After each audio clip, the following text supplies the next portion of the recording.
그런 주일인지라 정말로 이 시대에 하나님께서는 왜 교회를 세우시고 하나님께서는 교회를 통하여서 무엇을 하나님께서는 계획하시고 진행하시는지, 그러면 교회는 하나님의 뜻대로 어떻게 그 방향을 잡고 나아가야 되는지 우리가 그것을 알고자 하는 그런 시간이고 그런 주간이라고 할 수 있겠습니다. 오늘 본문의 말씀은 다니엘이 벨사살 왕 원년에 하나님께로부터 받은 예언의 꿈을 기록한 말씀입니다. 자, 오늘 본문의 말씀을 보면은, 자, 다니엘이 이 환상의 꿈을 받고 그 꿈을 기록한 것을 오늘 본문 1절에 기록하고 있습니다. 자, 그러면서 다니엘이 환상을 보게 되는데, 하늘에 네 바람이 큰 바다로 몰려 불었다. 그리고서 그 큰 짐승 넷이 바다에서 나왔다 라고 기록하고 있습니다. 여기서 우리가 하나 상식적으로 알아야 될 것이 있습니다. 그 상식적으로 우리가 알아야 될 것은 뭐냐? 성경에서 바다라는 곳은 바로 사탄 마귀의 장소라고 우리가 기본적으로 생각하면 되겠습니다. 그래서 이 네 짐승에 출몰하는 장소는 어디서 나왔다? 바다로부터 나왔다라는 거예요. 하나님을 대적하는 곳에서 나온 거예요. 사탄 마귀로부터 나왔다라는 것을 우리가 알아야 되겠습니다. 이 짐승, 네 짐승의 출처를 우리가 반드시 알아야 됩니다. 자, 이 네 짐승이 바로 바다로부터 나왔는데, 첫 번째는 사자와 같다. 그리고 이제 이 짐승들의 모습은 좀 이따 제가 그림으로 이렇게 말씀드리겠습니다. 자, 그림을 한번 보실까요? 자, 여기 보면은 첫 번째 짐승 사자 모양에 있는 이 그림 있죠? 이게 첫 번째 짐승이고, 두 번째 짐승은 여기 바로 뒤에 있는 곰 있죠? 곰이 한 마리 서 있죠? 그리고 세 번째 짐승은 오른쪽 하단에 보면 표범이 있죠? 날개를 단 표범입니다. 그리고 머리가 이렇게 많이 달려있는 그런 표범이고, 마지막은 저 뒤에 있는 큰 짐승인데 이제 용의 형상을 이렇게 그려 놓았는데, 자, 이 말씀은 바로 다니엘서 2장의 금신상과 관련된 예언의 말씀입니다. 다니엘서 2장과 다니엘서 7장의 말씀의 차이점이 있는데, 그 차이점은 뭐냐면 다니엘서 2장에서는 나라를 언급한 거예요. 나라. 그 나라의 모습을 다니엘서 2장에서는 금신상으로 이렇게 언급을 한 거예요. 시대를 언급하고 나라를 언급한 건데, 다니엘서 7장에서는 시대와 나라가 아니라 그 나라에서의 왕과 그 나라의 성향을 얘기하는 거예요. 이해하시겠습니까? 그 시대의 흐름, 그 시대의 문화, 그 시대의 주류, 이런 것들을 의미한다라고 우리가 생각하면 되겠습니다. 자, 그래서 오늘 본문에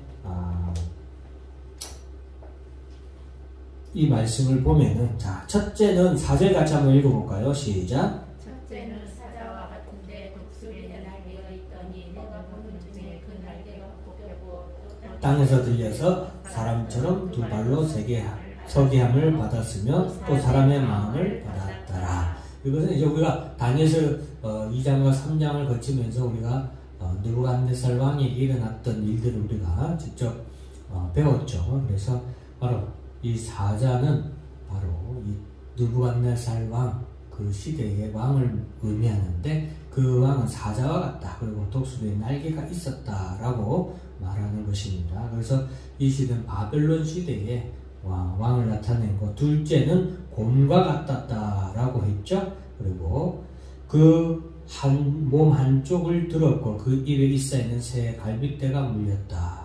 그것에서 그에게 말하는 자들이 있어서 많은 고기를 먹어라 라고 해서 제국주의의 모습을 나타내고 있습니다. 자, 그리고 이제 우리가 세 번째는 이제 표범과 같은 것인데, 그 등에는 새의 날개 넷이 있고 그 짐승 또한 머리 넷이 있으며 권세를 받았다. 이것은 이제 원래 헬라 제국이 알렉산더 대왕으로 인해서 제국이 통일 제국이었죠. 거대한 제국이었대. 알렉산더 대왕이 죽은 이후에 나라가 내등분되죠. 그러한 것들을 나타내는 겁니다. 그리고 우리가 주목해야 될 것은 7절 말씀 같이 한번 읽어볼까요? 시작. 내가 강한 다음에 그 다음에 번째 짐승은 무섭고 놀라우며 또 매우 강하며 또 스멜될 크니까 있어서 먹고 썩들이고 그 나무를 발로 밟았으며 이 짐승은 전에 모든 짐승과 다르고 또 열 뿔이 있더라. 8절도 같이 읽어볼까요? 시작. 내가 그 뿔을 유심히 보는데 다른 작은 뿔이 그 사이에서 나더니 첫 번째 뿔 중에 셋이 그 앞에서 뿌리까지 뽑혔으며 이 작은 뿔에는 사람의 눈 같은 눈들이 있고 또 입이 있어 큰 말을 하였더라. 자, 이 넷째 짐승의 모습이 로마 제국과 로마 제국 시대 이후에 짐승의 시대의 모습을 나타내고 있기 때문에 우리가 잘 알아야 돼요. 우리는 지금 이 시대를 살고 있는 거거든요. 그래서 우리가 이 시대를 잘 알아야 됩니다. 이 시대의 특징이 뭐냐면은 첫째는 이 로마 제국 시대는 물론 강한 쇠로 된 이가 있어서 먹고 부서뜨리고 그 나머지를 발로 밟았다라고 했죠. 이 로마 제국 시대예요. 그리고 나서 모든 짐승과 다르고 또 뭐가 있다고 그랬어요? 10뿔이 있다고 그랬죠. 10뿔이 있는데 이 뿔의 사이에 다른 작은 뿔이 솟아나오는데 기존에 있던 머리에 10개의 뿔이 이렇게 있단 말이죠. 그 중에 이 사이에 뿔이 하나 다시 생겨나는데 기존에 있던 뿔 3개를 갖다가 뽑아내고 그 사이에 뽑아나는 뿔이 있더라 이 말이에요. 그런데 이 작은 뿔에는 뭐가 있다? 사람의 눈이 있더라. 그리고 입이 있다. 그리고 그 입으로 큰 말을 하였다. 이것이 오늘 우리가 주목해서 봐야 하는 말씀의 내용입니다. 그러면은 이 모습을 우리가 잠시 보면은 자, 이 모양이에요. 자, 작은 뿔, 이 작은 뿔에 대해서 우리가 좀 알아야 되는데 10뿔 가운데서 나왔다. 그리고 10뿔로 나누어진 후에 등장했고 다른 뿔과 다르더라. 기존에 있던 이 머리에 보면은 지금은 이제 3개가 여기 보면은 여기 하나, 둘, 셋 이 3개 뿔이 뽑혔고 그 사이에 이 작은 뿔이 나왔다. 이 나머지 동물보다 이 가운데 난 이 뿔은 매우 강하다. 그리고 세 왕을 복종시켰다.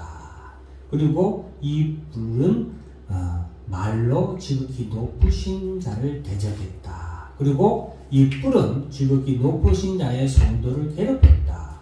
그리고 이 뿔이 하고자 하는 일은 때와 법을 고치고자 했고 성도들은 한 때와 두 때와 반 때를 이 가운데서 지내야 됐다라는 것이 바로 이 뿔에 대한 내용이에요. 지금 이제 우리가 이 시대를 살고 있는데 이 뿔이 이 시대를 지배하고 있는 그런 우리가 오늘날을 살아가고 있다 이 말이에요. 이 뿔의 특징을 보면은 여러분 이 뿔에는 많은 사람의 눈과 같은 많은 눈들이 있다라고 했어요. 눈이 몇 개라고는 표현 안 하고 있어요. 그러나 눈들이 있다. 그래서 이 시대를 감시하고 감찰하는 모습을 볼 수 있습니다. 그리고 이 뿔의 가장 중요한 특징은 뭐냐면 다른 것들을 다 정복하는 거예요. 다 정복하고 억누르고 쉽게 말하면 오늘날 이 사단 마귀의 세상을 온 세상을 이 뿔이 하나로 다스리는 그러한 형국에 대해서 얘기를 하고 있습니다. 그리고 가장 중요한 특징은 바로 25절에 기록된 이 말로 지극히 높으신 자를 대적했다라는 이 내용입니다. 여러분 이것은 사탄 마귀의 시대가 이 세상에서 무엇을 통하여서 하나님과 예수 그리스도를 대적하냐? 바로 말을 통하여서 말을 통한, 그럼 무슨 말이냐? 아무 말이나 하는 거냐? 그것이 아니라 바로 오늘날 진리를 거역하는, 바로 우리가 하나님의 말씀을, 진리를 바꾸는 그런 유혹의 말로 우리 교회와 성도들과 세상에 있는 사람들을 하나님과 대적하도록 한다라는 것입니다. 이 말을 통하여서 이 사탄 마귀가 하나님과 대적을 하기 때문에, 그래서 오늘날 교회와 성도들은 바른 하나님의 말씀을 더 집중해야 되는 거예요. 무엇이 하나님의 진리의 말씀인지 우리가 바르게 알아야 돼요. 요즘에 코로나로 인해서 여러분 어렵고 힘들잖아요. 교회가 어렵고 힘들다 보니까 전에는 자주 안 왔던 편지들이 오는데, 그 편지 중에 하나가 뭐냐면, 이란 교회에서 저의 이름을 어떻게 알았는지, 저희 교회를 또 어떻게 알았는지 계속해서 편지가 와요. 편지가 부쩍 많이 와요. 부쩍 많이. 왜? 알거든요. 교회가 어렵다는 걸. 목회자들이 지금 이 시기를 견디기가 어렵다는 걸 알거든요. 이단 교회에서 그렇게 편지가 많이 와요. 소포가 많이 와요. 또 여러분, 사랑하는 성도 여러분, 지금 우리 힘찬 교회가 개척 8주년, 정말 참 이렇게 다양한 시대를 맞이하는 교회도 참 드물 정도로 어렵고 힘든 그런 순간들을 지내서 여기까지 올 수 있었던 것은 하나님의 은혜죠. 정말로 제가 생각해도 기적입니다. 이런 기적은 없어요. 저는 사실 코로나 바이러스가 발생했던 초기에 교회가 너무 어렵고 힘들 줄 알았어요. 그런데 그러한 모든 시기들도 하나님의 은혜로 넘기더라고요. 넘어오게 되더라고요. 그것을 통해서 오히려 더 하나님 앞에서 저는 더 회개하는 그런 부분도 있었고, 하나님 앞에 너무나도 감사하고, 이 모든 것이 하나님의 뜻이 아니고서는, 하나님의 의지가 아니고서는 하나님의 계획이 우리 교회를 통해서, 우리 성도들을 통해서 이루어지리라는 것을 저는 확신할 수 있었습니다. 사랑하는 성도 여러분, 이러한 시대에 교회가 어떻게 나아가야 되느냐? 바로 이 하나님의 성도들과 교회를 괴롭히는 이 마귀의 세력과 우리가 싸워 대적할 수 있어야 됩니다. 그것은 오직 바른 하나님의 말씀을 우리가 더 알고, 그 하나님의 말씀을 더 배워서 그 하나님의 말씀대로 우리가 말하는 한때와 두때와 반때를 지낼 수 있어야 되는 거예요. 사랑하는 성도 여러분, 이 시기를 우리가 버텨낼 수 있어야 되는 거예요. 항상 여러분들에게 제가 말씀드리는 것 때 중요한 말씀은 뭐냐? 하나님은 반드시 정한 기한이 있다는 거예요. 성경에서 계속 하나님이 우리에게 던져주는 메시지 중에 중요한 말씀 하나는 정한 기한이 있다는 거예요. 모든 것에. 아브라함이 하나님께로부터 처음 자식을 하나님께로부터 씨를 주겠다는 약속을 받았을 때 하나님이, 야, 너 25년 뒤에 내 100살 될 때 딱 내가 너한테 아들 줄게. 그랬으면 얼마나 좋아요. 그랬으면 아브라함과 사라가 실수도 하지 않고 그냥 마음 편안하게 100세까지 기다릴 수 있었겠죠. 근데 반대로 한번 생각해 보세요. 100세에 하나님께서 아들 주실 건데 굳이 뭐 내가 믿음을 막 지키면서 그럴 필요가 뭐 있어. 사람이요, 거룩한 것 같죠. 우리 그리스도인도 마찬가지예요. 목사도 마찬가지예요. 거룩하고 성결한 것 같죠. 천만의 말씀입니다. 하나님 앞에 끊임없이 나아가고 엎드리지 않으면 목사도 성도도 타락하는 건 한순간입니다. 하나님이 붙들어 주시지 않으면 목사도 성도도 세상으로 흩어지고 세상에 방황하는 것은 한때예요. 한순간입니다. 여러분, 하나님께서는 그래서 정한 때를 알려주시지 않으신 거예요. 그래서 아브라함과 사라도 비록 실수는 해요. 그러나 그 실수할 때 하나님께서는 어떻게 해요? 항상 함께 하심을 보여주시잖아요. 아브라함에게 나타나 주시잖아요. 아브라함과 사라를 믿음으로 인도해 주시잖아요. 그래서 정한 때까지 뭐하게 하세요? 따라서는 다 버티게 해주십니다. 인내하게 해주십니다. 그래요. 그 때 동안 아브라함과 사라는 어때요? 믿음으로 따라서는 믿음의 연단을 받습니다. 그래요. 하나님이 더 큰, 하나님의 더 큰 은혜는 바로 믿음의 연단인 거예요. 그래서 정한 때까지 우리 그리스도인들로 하여금, 교회로 하여금 그 때까지 참고 인내하고 버틸 수 있도록 그것이 결국에 우리에게 뭡니까? 승리하게 하도록 하시는 거예요. 그 정한 때까지 오늘날도 마찬가지입니다. 그리스도인들, 교회도 하나님의 정한 때까지 견딜 수 있고 인내할 수 있어야 됩니다. 참고. 그러기 위해서는 과거에는 아브라함의 때는 하나님이 직접 나타나시기도 하셨죠. 그런데 하나님이 나타나셔서 아브라함에게 말씀으로 아브라함을 인도해 주시고 하나님의 약속의 말씀을 아브라함에게 주심으로 인해서 아브라함으로 하여금 그 시간을 인내할 수 있게 하셨잖아요. 그런데 지금 시대는 어떤 시대입니까? 하나님의 기록된 이 말씀이 완전히 우리에게 주신 상태예요. 우리가 그러기 때문에 이 시기는 어떠한 시기냐?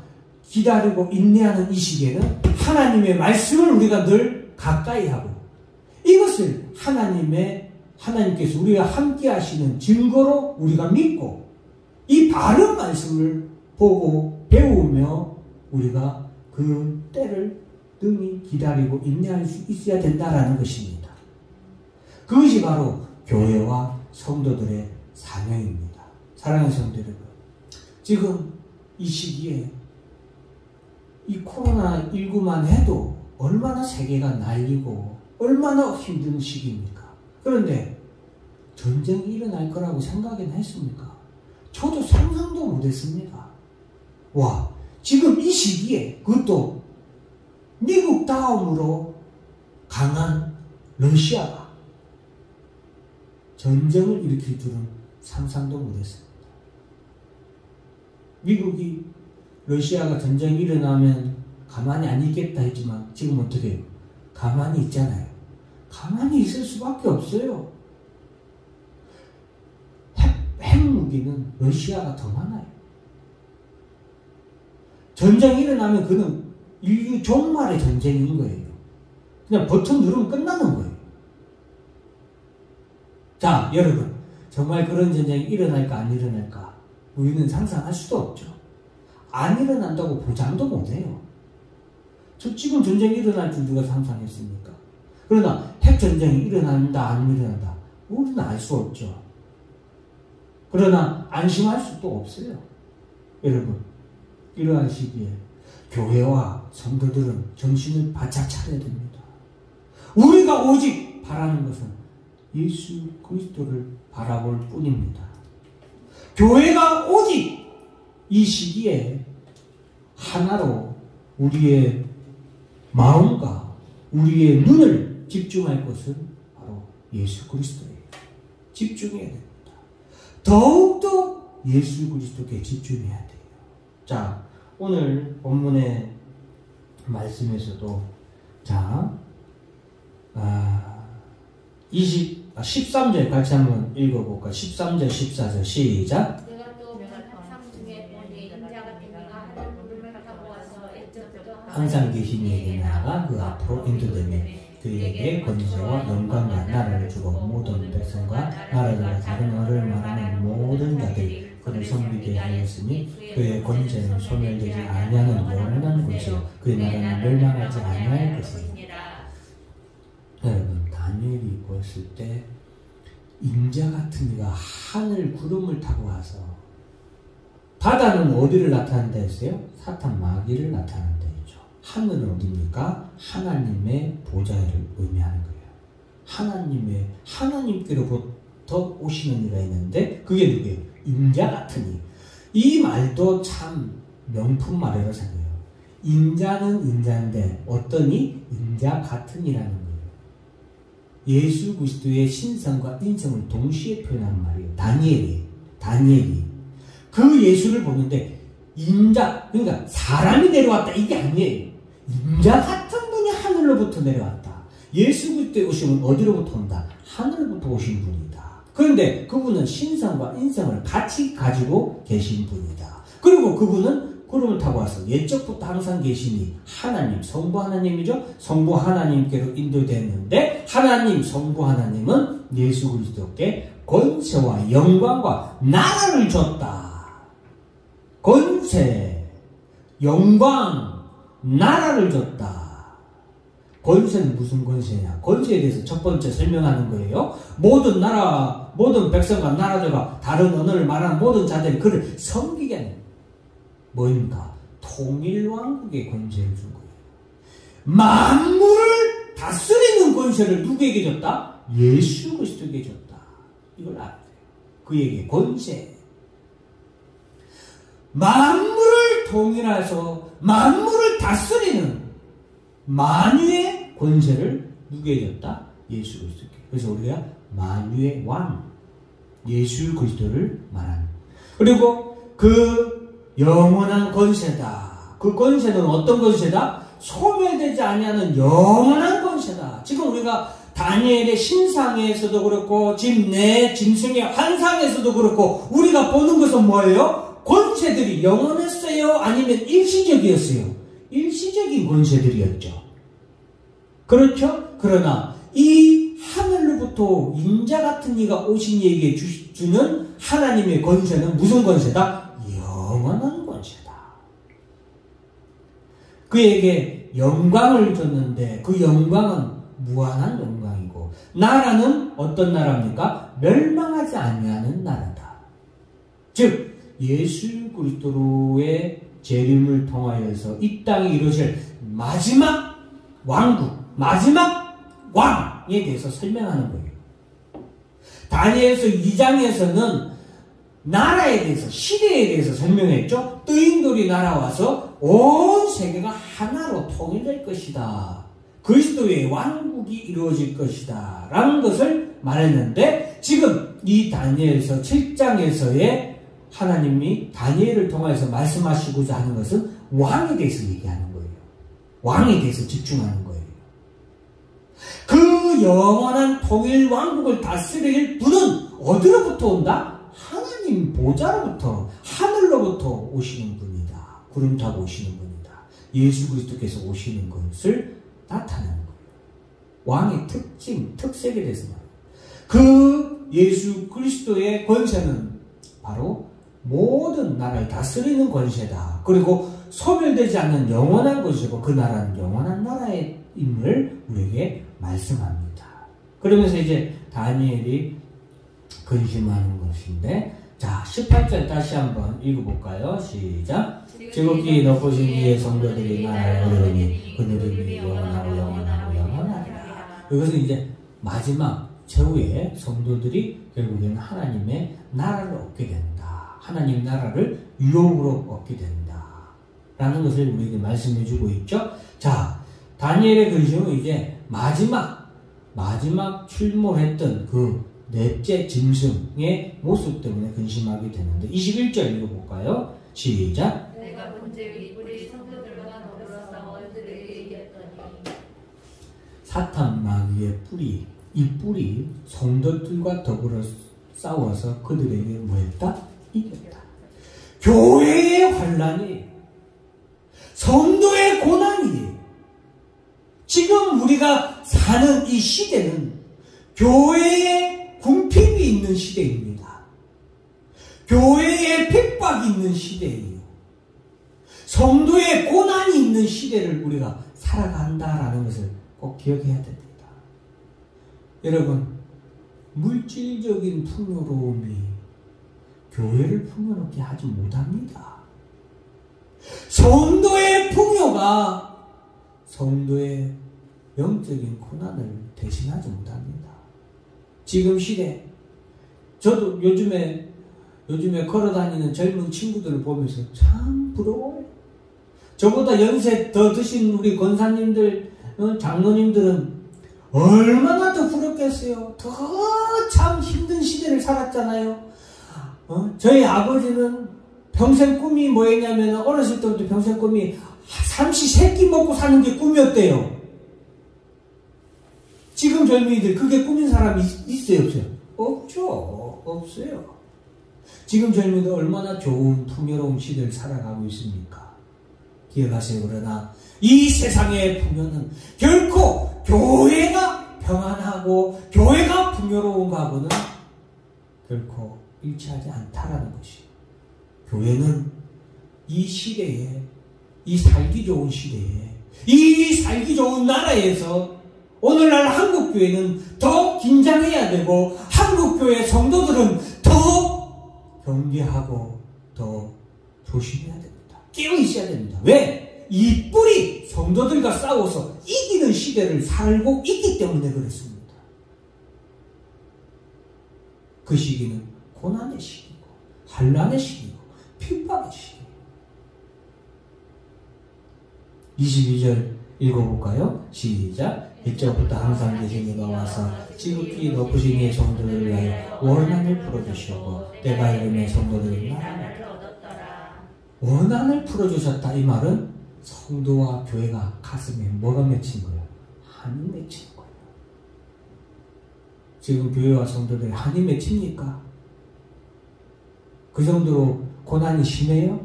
핍박이 심해요? 아직 아니잖아요. 그렇죠? 그러니까 여러분, 그때가 이 한이 맺힐 정도로 핍박받고 고난받는 때가 아직은 안 온 거죠. 그러나 서서히 이때가 오고 있다라는 것을 기억해야 돼요. 그때를 준비해야 돼요. 왜 교회가, 성도들이 우리 자녀들에게 믿음을 유업으로 꼭 물려줘야 됩니까? 이 시대를 우리 자녀들이 살아야 되잖아요. 우리 때 올 수도 있겠죠. 갑자기 올 수 있어요. 예를 들면 지금 일어난 전쟁이 전 세계적으로 퍼져버릴 수도 있는 거예요. 아니면 공산국가가 이슬람 국가들과 연합해서 세계를 어떻게 해버릴 수도 있는 거예요. 우리는 상상할 수가 없죠. 그렇기 때문에 가족 구원, 특히 우리 자녀들에 대한 믿음의 유혹을 넘겨주는 걸, 이어주는 걸 우리가 그리스도인들이 정신 바짝 차려야 됩니다. 여러분, 그런데 여기서 중요한 것은 따라서 한다. 때가 이름에 기한이 있다는 걸 꼭 알아야 돼요. 성도들의 인내의 승리는 이때예요. 하나님께서 이 때를 정하신 거예요. 그래서 정한 때가 이르면 성도들이 따라서 다 승리를 얻습니다. 승리를 얻습니다. 나라를 얻습니다. 구원을 얻습니다. 영생을 얻습니다. 네, 그래요. 이 나라는 무슨 나라라고 했어요? 따라서 영원한 나라. 영원한 나라에 들어가는 성도들이 영생을 가지고 들어가야죠. 영원한 나라에 들어가는 성도들이 근심 걱정이 있으면 되겠습니까? 배고픔이 있으면 되겠습니까? 슬픔과 아픔이 있으면 되겠습니까?